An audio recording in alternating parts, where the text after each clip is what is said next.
आज के ब्रह्मा बाप। सुना नहीं अजय भाई, वॉल्यूम नहीं था।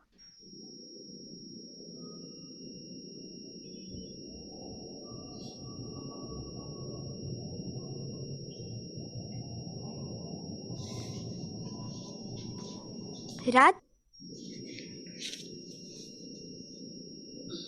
वॉल्यूम नहीं है। चलो, आप सबका स्वागत है। तपस्या एक शक्ति। आज है दिन 24। आज के अव्यक्त इशारे हैं। ब्रह्मा बाप ने अपने आराम का समय भी विचार सागर मंथन कर बच्चों के प्रति लगाया। रात्रि में भी जागकर बच्चों को योग की शक्ति दी। ये चरित्र तो सुना है ना? तो फॉलो फादर किया या सिर्फ सुन लिया? सुनना अर्थात करना। ब्रह्मा बाप ने सदा जी हुजूर, जी हाजिर किया। कभी ब्रह्मा बाप से शिव बाप अलग नहीं हुए, हाजिर नाजिर रहे। बच्चे ने कहा बाबा और बाप ने कहा मीठे बच्चे। मन की स्थिति में सदा हाजिर और नाजिर अनुभव किया। सेवा में सदा जी हाजिर किया। चाहे रात हो चाहे दिन हो, सेवा का डायरेक्शन मिला और प्रैक्टिकल किया और कर्म में सदा हाँ जी किया। तो आप भी फॉलो करो। श्रीमत में कभी हाँ जी कभी ना जी नहीं करना। प्यार का सबूत दिखाओ।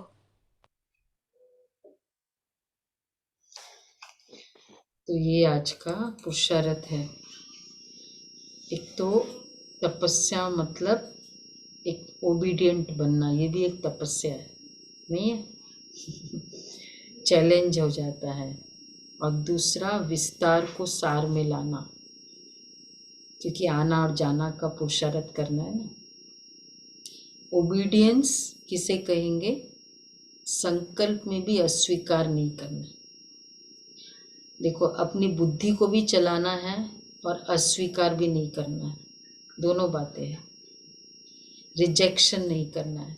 बाबा ने कहा है ना, तो इसमें मेरी भलाई है, ये क्योंकि रिजेक्शन होता है या तो अपनी बुद्धि चलाते हैं, अपने कैलकुलेशन के बेसिस पे चलते हैं, और दूसरा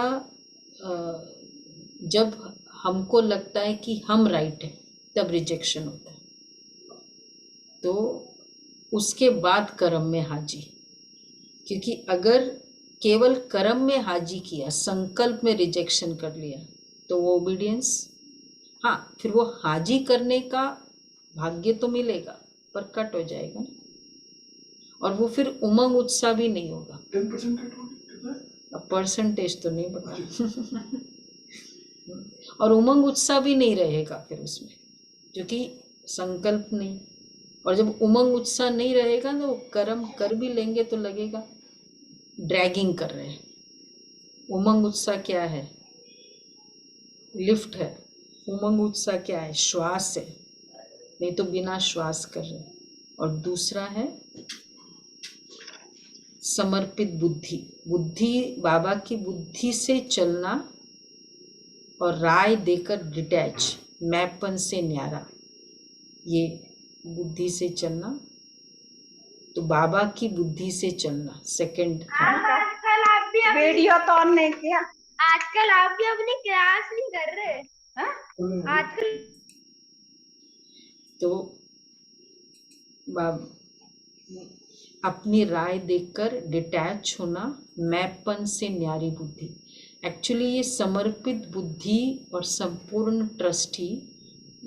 तो आज हमने अमृत वेला बहुत पुरुषार्थ किया इसका, तो मैं सोच रही हूँ वही वाला योग आज हम करेंगे। अमृत वेला योग में कंप्लीट समर्पित भी और कंप्लीट संपूर्ण ट्रस्ट। तो कि कैसे कोई भी चीज का बुद्धि में जैसे ना मेरापन नहीं है।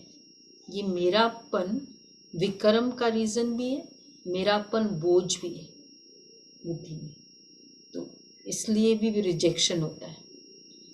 नेक्स्ट पे करो। और इसलिए आना और जाना, न्यारापन नहीं होता है।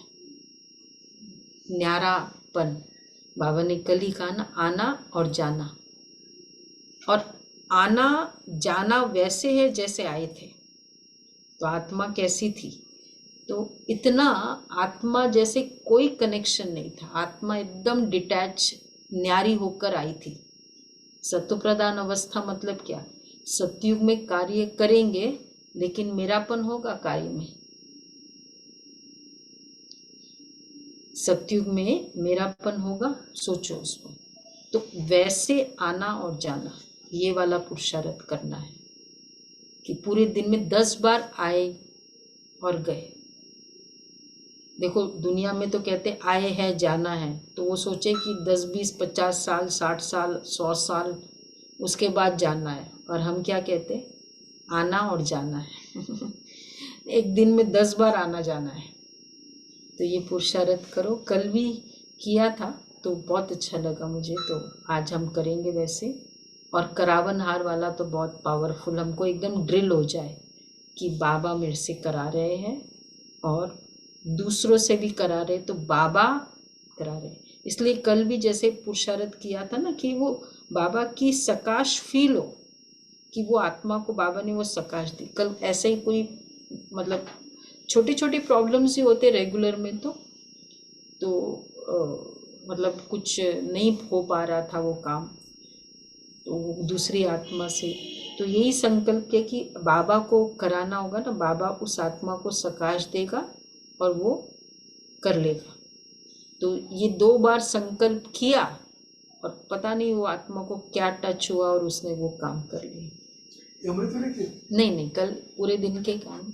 तो ये हेल्प करता है हमको, एक तो कार्य को सहज करने के लिए भी, और दूसरा हमारा एक डिस्टरबेंस भी नहीं होता है कि अरे वो नहीं कर रहा है, बाबा उसको टच करेगा। और फिर ये एक्सेप्टेंस भी हो जाता है, अगर नहीं है तो मतलब उस आत्मा का पार्ट भी नहीं है, तो ये भी बहुत अच्छा हो जाता है। तो मुझे संकल्प दिया क्या मतलब, तो मुझे भी जो बाबा ने, कभी कभी अपने संकल्प से भी अटैचमेंट हो जाता है ना, मुझे भी जो संकल्प दिया करावन हार ने दी, मैंने नहीं किया, बाबा ने किया। बाबा ने मुझे दिया, इसलिए बाबा किसी को भी दे सकता है। वो बाबा को उस समय बाबा के साथ जो कनेक्ट, सामने जो बैठा होगा बाबा उसको दे देगा संकल्प। और जब बाबा देगा तो बाबा अपनी शक्ति भी देगा साथ में। मैंने सोचा तो मतलब शायद ये होगा। तो ये वाला होमवर्क करना है, करेंगे 20 टाइम्स। फिगर्स लिखने में फ़ायदा है? नहीं फ़ायदा है फिगर्स लिखने में, ये फ़ायदा है। एक्चुअली थोड़ा कॉन्शियस होते कि इतना करना ही है। एक्चुअली वो फिगर्स की ज़रूरत नहीं है, बट एक तरह से ना ये एक अंदर होता है कि इतना तो करना ही करना है, फिर वो संस्कार बन जाता है। वो कोई भी कार्य का संस्कार बनने के लिए क्या करना होता है, एक पहले इतना मुझे ना इतना पढ़ाई करना है, हम कहते हैं ना कि 2 घंटे मुझे करना ही करना है। बच्चे को शुरू में क्या करते, बिठा के स्कूल में जाके बिठाते हैं, दीदी आप 24 घंटा बोल दो, फिर वो बहुत बड़ा टारगेट लगता है। उसमें फिर इतना से ज़्यादा हो जाएगा।